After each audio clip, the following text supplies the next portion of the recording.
Thank goodness, finally. Hey guys. 1 second.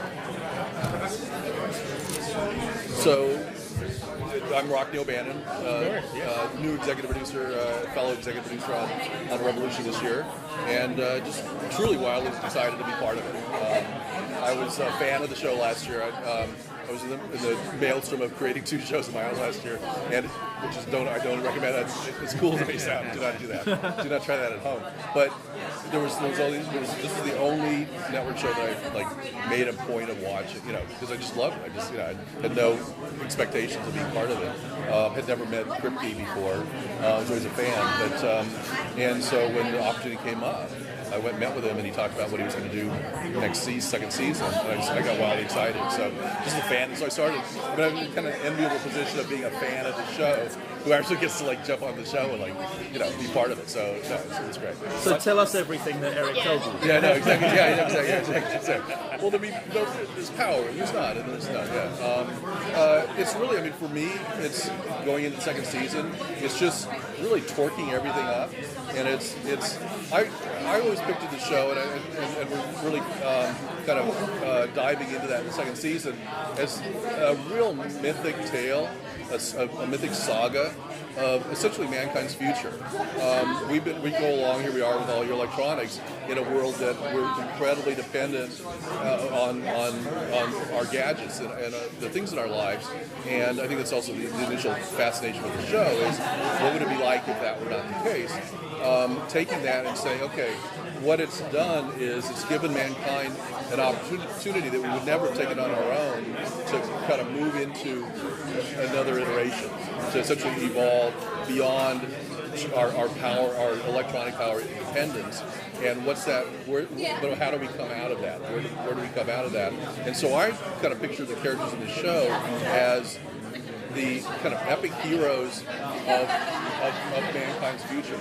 So I picture that our characters will, in 100 years from when the series takes place, there will be statues erected to some of them, and then there'll be cautionary books written about others, because and you don't know quite watching the show who's going to be who's going to be the statues, and who's going to be the ones that they are warned about. And so at the essence, you're watching the founders of America, for example. But if you're actually there to see them, so you're seeing them kind of warts and all. So you're seeing people that are going to have be considered the heroes that set in play mankind's future, but you're seeing them in a way that, again, you see them with all their pros and cons and all that. So I just find it fascinating. All of us on staff are, as we should be, are big fans of shows like Game of Thrones.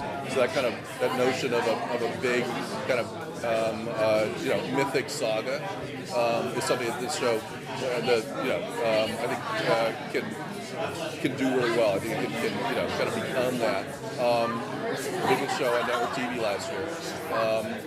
It's really a show of, it's what I liked about it last year. It's got big ideas. It's big. It's got big ideas. It's got big emotion. It's got big spectacle. Like I said, it's so cool to have been a fan and I get to work on it. Speaking of giant cliffhangers, obviously the ending left fans waiting for more. Power's back on. Missiles have been launched.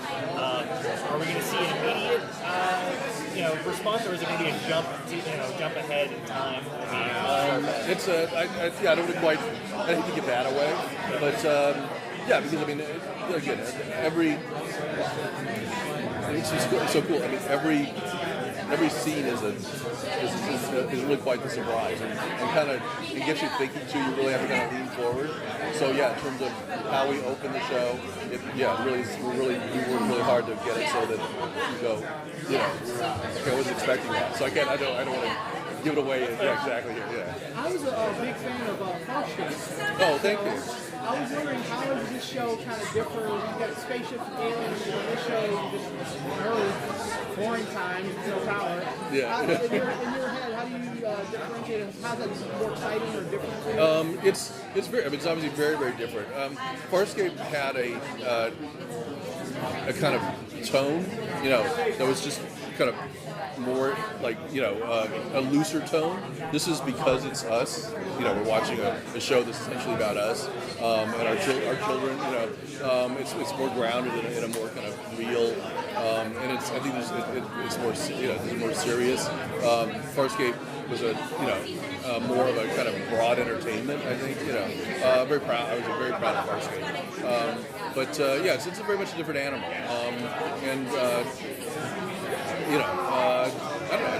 I find it fascinating. As someone who has kids, you guys know, it's like I'm very anxious to know kind of what the world's going to be that my kids inhabit, and then you throw into that the notion of this, the loss of power. And I go, okay, what's that going to be? I mean, what would that be like for them, and what would I need to do to protect them?